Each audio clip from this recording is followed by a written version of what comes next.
تاکہ زبیدہ کے ماتھے پر بل نہ پڑے، کہیں ریحانہ کی 2 روٹیاں بھابھی پر بھاری نہ پڑیں، لیکن پھر بھی زبیدہ کی زبان کے تیر اسے زخمی کر دیتے تھے۔ صبح جب 10 بجے جعفر تیار ہو کے کمرے سے نکلا تو کہنے لگا، زبیدہ جلدی اٹھ کر باہر آؤ، ناشتہ بنا کر دو، مجھے دکان سے دیر ہو رہی ہے۔ پھر کہنے لگا، پتہ نہیں اس کی عادت کب بدلے گی، رات کو دیر تک جاگے گی، صبح دیر سے اٹھے گی، پتہ بھی ہے کہ مجھے دکان پر جانا ہوتا ہے۔ ریحانہ کہنے لگی، اسے تم تنگ نہ کرو، میں تمہیں ناشتہ بنا دیتی ہوں۔ ریحانہ نے اپنا اور جعفر کا ناشتہ بنایا۔ ناشتے کے دوران کہنے لگی، جعفر کیا میرے کلام پاک پڑھانے سے تم دونوں ڈسٹرب ہوتے ہو؟ جعفر کہنے لگا، کیسی باتیں کر رہی ہیں آپ؟ میں کیوں ڈسٹرب ہونے لگا؟ بلکہ صبح صبح آپ کے کلام پاک سن کر تو میری آنکھوں میں کلام پاک کی آیتیں آنے لگتی ہیں، دل کو بڑا سکون ملتا ہے، گھر کی کئی پریشانیاں مشکلات دور ہونے لگی ہیں کلام پاک کی برکت سے۔ آپ ایسا کیوں سوچتی ہیں؟ وہ کہنے لگی، نہیں، اصل میں زبیدہ کو شاید اچھا نہیں لگتا۔ وہ کہنے لگا، آپ کو زبیدہ کی فکر کرنے کی ضرورت نہیں ہے، آپ تو کلام پاک پڑھایا کریں، آپ کو کس نے روکا ہے؟ یہ سن کر ریحانہ کو کچھ اطمینان ہوا تھا۔ جعفر نے رات کو سونے سے پہلے زبیدہ سے کہا تھا کہ دیکھو، میری بات غور سے سنو، میں تمہارا رویہ اپنی آپا کے ساتھ دیکھ رہا ہوں، تم ان سے سیدھے منہ بات نہیں کرتی۔ زبیدہ کہنے لگی، اب بہن نے آتے ہی تمہارے کان بھرنے شروع کر دیے، کل تک تو تمہیں میری کسی چیز پر کوئی اعتراض نہیں ہوتا تھا۔ وہ کہنے لگا کہ میری بہن یہاں خوشی سے نہیں آئی، جب تک اس کا شوہر زندہ تھا، تم جانتی ہو، کبھی ایک رات ٹہلنے کے لیے نہیں آئی تھی، بڑی مشکل سے میں اسے اصرار کر کے بلاتا تھا تو ہی میں کے آتی تھی، کھانا کھا کر چلی جاتی تھی۔ اب اگر میری بہن پر برا وقت آیا ہے تو کون ساتھ دے گا؟ ظاہری سی بات ہے، میں ہی ساتھ دوں گا نا، اپنی بہن کو بے یار و مددگار تو نہیں چھوڑوں گا۔ میں جانتا ہوں کہ آپا یہاں پر ہاتھ دھرے نہیں بیٹھی رہتی، گھر کے کئی کام کرتی ہیں، کھانا بھی وہی پکاتی ہیں۔ زبیدہ کا یہ سن کر فشار خون بڑا تھا، کہنے لگی، آج تک میرے کیے ہوئے کام تو تمہیں نظر نہیں آئے، اب آپا نے تمہارے کان بھرنے شروع کر دیے ہیں، اب تمہیں مجھ میں عیب اور نقص ہی نظر آئیں گے۔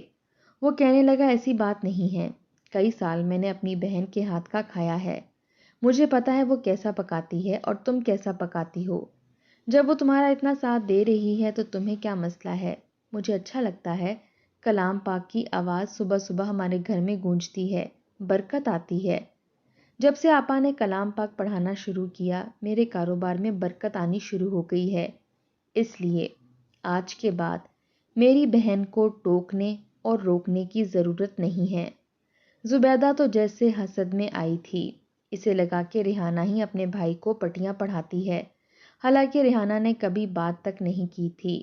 شام کو بچے آ جاتے تھے ناظرہ پڑھنے کے لیے، زیادہ تر ریحانہ کا وقت کلام پاک پڑھانے میں گزرتا تھا اور زبیدہ زیادہ تر اپنے کمرے میں اپنے آپ کو بند رکھتی تھی، دیکھتی تھی کہ ریحانہ اب کھانا پکا چکی ہوگی تو آ کر کھانا ڈال کر اپنے کمرے میں چلی جاتی، جان بوجھ کے رات کو جعفر کے آنے سے پہلے تیار ہوتی، کھانا کھانے کے بعد اس کا ہاتھ پکڑ کر کہتی، چلو مجھے آئس کریم کھلا کر لاؤ۔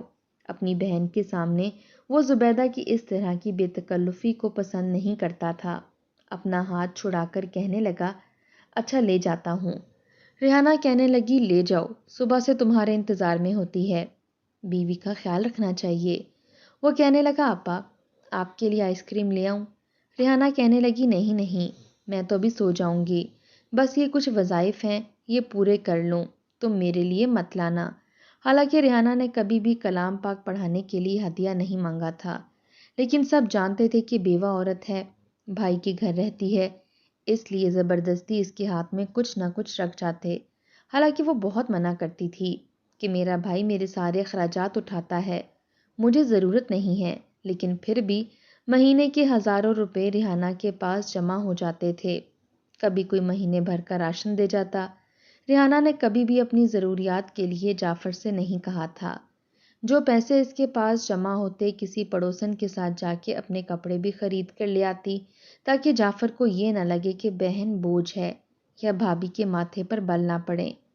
پورا محلہ ریحانہ کو بڑی عزت کی نظر سے دیکھتا تھا، بڑے احترام سے اس سے بات کرتا تھا۔ بچے تو بچے، بچوں کے ماں باپ بھی ریحانہ کی بہت عزت کرتے تھے، لیکن یہ بات زبیدہ سے برداشت نہیں ہوتی تھی۔ حالانکہ جعفر ریحانہ کو بہت منع کرتا تھا کہ آپ اپنے پیسوں کو کیوں خرچ کرتی ہیں؟ ارے بھائی، مجھے آپ کے کپڑوں کا مسئلہ تھوڑی ہے، آپ پیسے مجھ سے مانگ لیا کریں۔ وہ کہنے لگی، نہیں نہیں، زبردستی سب پکڑا جاتے ہیں، میں نے پیسے کیا کرنے ہیں جعفر؟ اس لیے میں نے اپنے کپڑے خود لے لیے۔ کبھی کبھی ایسا ہوتا کہ بجلی کے بل میں اضافہ ہو جاتا تو جعفر اور زبیدہ کا جھگڑا شروع ہو جاتا، کیونکہ وہ اے سی بہت چلاتی تھی اور ریحانہ اس کے کمرے میں نہیں سوتی تھی۔ کہتی تھی مجھے اے سی والے کمرے میں نیند نہیں آتی، گرمیوں میں صحن میں سو جاتی تھی، سردیوں میں چھوٹے سے کمرے میں۔ حالانکہ جعفر کا گھر بڑا تھا، لیکن زبیدہ نے کمرہ سب سے چھوٹا ریحانہ کو دیا تھا۔ کہنے لگی، دوسرے کمروں میں میں نے اپنے مطابق سیٹنگ کی ہے، وہاں میں کسی کو برداشت نہیں کر سکتی۔ ریحانہ نے بھی کوئی اعتراض نہیں کیا تھا۔ زبیدہ ہر ممکن کوشش کرتی تھی کہ ریحانہ کو پریشان کرے، لیکن ریحانہ نے کبھی جعفر اور زبیدہ کی زندگی میں دخل اندازی کی کوشش نہیں کی تھی، بلکہ جب بھی جعفر دکان سے آتا تو آدھا گھنٹہ ریحانہ کے پاس ضرور بیٹھتا تھا، بات چیت کرتا تھا، پوچھتا تھا کہ آپا آپ کو کسی چیز کی ضرورت تو نہیں؟ وہ کہتی، نہیں، اللہ تمہیں سدا خوش رکھے، اپنی بیوی کو وقت دیا کرو۔ وہ کہنے لگا، سارا وقت اسی کا تو ہوتا ہے، لیکن بہن بھائیوں کا بھی حق ہے۔ جعفر کا رویہ ریحانہ کی تلخ زندگی میں سکون کا باعث ضرور بن جاتا تھا، وہ بہت عزت کرتا تھا۔ ایک بار بچوں کے کلام پاک پڑھنے پر زبیدہ کو بڑا غصہ آیا تھا۔ اصل وجہ کچھ اور تھی جس سے نہ تو جعفر واقف تھا اور نہ ہی ریحانہ۔ وہ غصے سے کمرے سے باہر آئی اور بچوں کو ایک ایک تھپڑ مار دیا۔ بچے رونے لگے۔ ریحانہ کہنے لگی، یہ کیا کیا ہے تم نے؟ کہنے لگی، گلا پھاڑ پھاڑ کر کیوں پڑھ رہے ہو؟ ارے اتنا ماروں گی کہ ہوش ٹھکانے آ جائیں گے۔ عجیب ہو تم لوگ، ایک تو انہوں نے میری زندگی برباد کر دی اور ایک تم لوگ زور زور سے گلا پھاڑ پھاڑ کر پڑھ رہے ہو۔ بغیر گلا پھاڑے بھی کلام پاک یاد ہو جاتا ہے۔ ایک انسان کی کوئی پرائیویسی ہی نہیں ہے، اپنے ہی گھر میں مصیبت ڈال رکھی ہوئی ہے۔ خاموشی ہی نہیں ملتی، سکون ہی نہیں ملتا کہ انسان اپنا کوئی کام کر لے۔ یہ کہہ کے وہ اپنے کمرے میں چلی گئی۔ ریحانہ نے بچوں کو پیار کیا، کہنے لگی، گھر جا کے کسی کو نہ بتانا۔ آج تک ریحانہ نے کبھی زبیدہ کو نماز پڑھتے نہیں دیکھا تھا، نہ ہی کلام پاک کھولتے دیکھا تھا۔ حالانکہ جعفر بھی پابندی سے باجماعت نماز پڑھتا تھا اور کلام پاک بھی ضرور پڑھتا تھا۔ زبیدہ نے شروع سے ہی کبھی نماز اور قرآن کی طرف توجہ نہیں دی تھی اور جعفر نے کبھی سختی بھی نہیں کی تھی۔ اکثر کبھی کبھی ریحانہ دیکھتی کہ زبیدہ کا موڈ کچھ اچھا ہے تو اسے کہہ دیتی تھی کہ زبیدہ، نماز پڑھا کرو، میں نے آج تک کبھی تمہیں کلام پاک کھولتے نہیں دیکھا۔ تو کہنے لگی، مجھے دنیا کا دکھاوا کرنے کی عادت نہیں ہے کہ میں دنیا کو دکھا کے پڑھنے لگوں، جیسے آپ کو ساری دنیا کے سامنے اپنی نیک نامی کرنے کی عادت ہے۔ ارے بھائی، ہم سے یہ دکھلاوا نہیں ہوتا، اور ویسے بھی نماز قرآن وہ پڑھے جو بے بس ہیں، مجبور ہیں۔ اللہ وارث ہے، اللہ رکھے میرے شوہر زندہ، میں اپنے گھر میں کھاتی پیتی ہوں۔ نماز قرآن تو انسان اس وقت پڑھتا ہے جب اس پر کوئی مشکل وقت آئے، میں کیوں پڑھنے لگی؟ اس کی بات سن کر ریحانہ کہنے لگی، اس طرح سے کیوں کہہ رہی ہو؟ اللہ نہ کرے تم پر کبھی کوئی برا وقت آئے، لیکن نماز تو فرض ہے، اچھا وقت ہو یا برا وقت، نماز تو پڑھنی چاہیے۔ وہ کہنے لگی، اپنی نصیحتیں اپنے پاس رکھیں، مجھے درس مت دیا کریں، آپ کو بس دو ہی تو کام ہے، پورا دن ہے، یا بچوں کو پڑھا لیا یا اپنے بھائی کے کان میرے خلاف بھر دیے۔ ریحانہ کہنے لگی، میں نے ایسا کبھی کچھ نہیں کہا، اور میں بھلا کیوں جعفر کے کان بھرنے لگی؟ وہ کہنے لگی، اتنی بھی معصوم نہیں آپ، اگر اتنی اچھی ہوتی تو آپ کی جٹھانیاں آپ پر الٹے سیدھے الزام لگا کر نہ نکالتی گھر سے۔ وہ تو جعفر نے سہارا دیا، ورنہ سڑکوں پر رلتی پھرتی آپ۔ پھر میں دیکھتی جتنی عزت آپ کو ہمارے گھر میں بیٹھ کر ملی ہے، کیا اتنی عزت گلی میں بیٹھنے پر ملتی؟ وہی لوگ جو آپ کو آج استانی جی کہتے ہیں، پاگل پاگل کہہ کر پتھر مارتے۔ یہ سن کر ریحانہ کو بہت دکھ ہوا تھا، چاہ کر بھی وہ اپنے آنسو ضبط نہیں کر پائی تھی، اپنے کمرے میں جا کر رونے لگی۔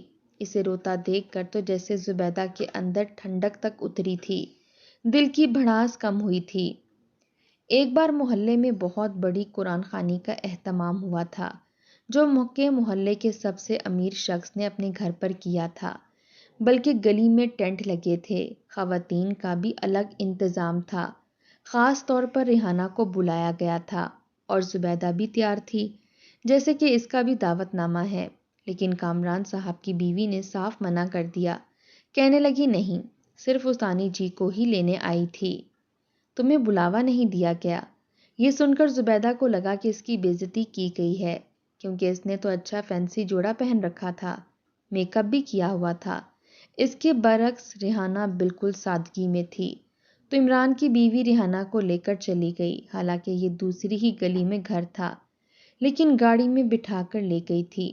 وہاں کلام پاک کی قرآن خوانی کے بعد ریحانہ نے خواتین میں درس دیا، نماز، قرآن کی تلاوت کی اہمیت بتائی۔ کامران صاحب کی بیوی نے کھانا بھی انہیں کھلایا اور انہیں کھانا بھی ڈال کر دیا، ساتھ میں ایک معقول رقم زبردستی ان کے ہاتھ میں رکھ دی۔ ریحانہ جب گھر آئی تو زبیدہ کا منہ بنا ہوا تھا۔ اس نے کہا یہ کھانا کامران صاحب کے گھر سے آیا ہے۔ کہنے لگی تو ہم کیا کریں؟ زبیدہ کا بگڑا ہوا موڈ دیکھ کر ریحانہ نے وہ کھانا فریج میں رکھ دیا، رات کو جعفر کو بھی گرم کر کے دیا۔ وہ بڑا خوش ہوا، لیکن زبیدہ نے کچھ نہیں کہا تھا۔ اگلے روز جیسے ہی ریحانہ شام کو بچوں کو پڑھانے لگی، زبیدہ نے اس کے کمرے کے باہر کنڈی لگا دی اور بچوں کو مارنے لگی اور انہیں کہنے لگی خبردار جو میرا نام لیا، تم کہنا کہ تمہاری استانی نے مارا ہے۔ اس نے بچوں کو بہت مارا، مار مار کر بچوں کو زخمی کر کے گھر سے نکال دیا اور پھر ریحانہ کا دروازہ کھولا۔ وہ کہنے لگی یہ کیا کر رہی ہو تم نے بچوں کو کیوں مارا ہے اور مجھے کیوں کمرے میں بند کر رکھا تھا؟ میں نے تمہارا کیا بگاڑا ہے؟ ابھی بات کر ہی رہی تھی جب پولیس آ گئی اور ریحانہ کو گرفتار کر لیا کہ آپ نے بچوں کو مارا ہے۔ ڈر کے مارے بچوں نے زبیدہ کا نام نہیں لیا تھا، بلکہ یہی کہا تھا کہ استانی صاحبہ نے مارا ہے۔ جعفر کو جب پتہ چلا تو وہ بھاگا دوڑا پولیس اسٹیشن پہنچا۔ ریحانہ روئے جا رہی تھی۔ پولیس والے کہنے لگے بہت سے گھر کے بچوں نے اور ان کے والدین نے ان کے خلاف کمپلین کی ہے۔ وہ کہنے لگا میری بہن نے آج تک کبھی کسی مکھی کو نہیں مارا، بچوں کو کیسے بے دردی سے مار سکتی ہے؟ پولیس والا کہنے لگا کہ ایک دو بچوں کی حالت بہت نازک ہے، اللہ نہ کرے اگر انہیں کچھ ہو گیا تو تمہاری بہن کو پھانسی سے کوئی نہیں بچا سکتا۔ جعفر بڑا پریشان ہو کر آیا تھا۔ گھر آیا تو ہنسنے کی آوازیں آ رہی تھیں۔ جیسے وہ کمرے کے پاس گیا تو زبیدہ فون پر کسی کو بتا رہی تھی کہ میں نے تو اپنی نند سے اپنی جان چھڑوا لی، ہر وقت بچوں کو اکٹھا کر کے میرے سر میں درد لگا رکھا تھا، میں تو اپنی ویڈیو ہی نہیں بنا پاتی تھی، آج میں اپنی ویڈیو اپلوڈ کروں گی، بلکہ لائیو سیشن کروں گی۔ یہ سن کر جعفر کا خون کھول اٹھا تھا۔ اس کی بہن کو جیل میں پہنچانے والی زبیدہ تھی، کیونکہ اسے اپنی الٹی سیدھی بکواس سے ویڈیو بنا کر یوٹیوب پر بھیجنی تھی۔ آج تک کبھی جعفر نے یوٹیوب پر دیکھا ہی نہیں تھا کہ اس کی بیوی کیا اپلوڈ کرتی ہے۔ وہ گلا پھاڑ پھاڑ کر اپنے چینل کا نام لے رہی تھی۔ جیسے ہی جعفر نے چینل کھولا تو دیکھ کے حیران رہ گیا۔ صرف چہرہ نہیں آ رہا تھا، باقی وہ اپنے جسم کا سب کچھ دکھا رہی تھی۔ اپنے گورے پیروں پر ناخن پالش لگائی ہوئی تھی، اپنے ہاتھوں کو مزین کیا ہوا تھا، نئے کپڑے پہنے ہوئے تھے، کبھی خالی اپنے ہونٹ دکھاتی، کبھی اپنی آنکھیں اور لڑکوں کے بیہودہ میسیجز سے کمنٹ سیشن بھرا پڑا تھا۔ یہ سب دیکھ کر تو جیسے جعفر کے اندر فشار خون بڑھا تھا، تو اس کی بہن کے کلام پاک پڑھانے سے اس کا یہ گھٹیا کام رک رہا تھا۔ حالانکہ جعفر کے پاس پیسوں کی کوئی کمی نہیں تھی، نہ ہی وہ زبیدہ کی کسی خواہش کو پس پشت کرتا تھا، بس اسے شہرت کا چسکا تھا، گھٹیا کاموں کے اندر وقت ضائع کر رہی تھی۔ جعفر نے دروازہ دھکے سے کھولا تو وہ پریشان ہو گئی، میک اپ کیا ہوا تھا اور ویڈیو بنا رہی تھی۔ فوراً سے جعفر کو دیکھ کر اس نے موبائل بند کیا، بازو سے پکڑ کر جعفر اسے باہر لے آیا اور جا کے پولیس اسٹیشن میں کھڑا کر دیا۔ بہت سے بچوں کا جب خوف ختم ہوا تو انہوں نے بتایا کہ انہیں ریحانہ نے نہیں بلکہ اس کی بھابھی زبیدہ نے مارا تھا اور کہا تھا کہ ریحانہ کا نام لیں۔ والدین معذرت کر رہے تھے، ریحانہ چھوٹ گئی تھی اور زبیدہ کو جعفر نے طلاق دے دی۔ اس کا کہنا تھا کہ ایسی عورتیں کبھی بھی سدھر نہیں سکتیں۔ پھر ایک دیندار لڑکی سے اس نے شادی کی تھی جو خود بھی حافظ قرآن تھی۔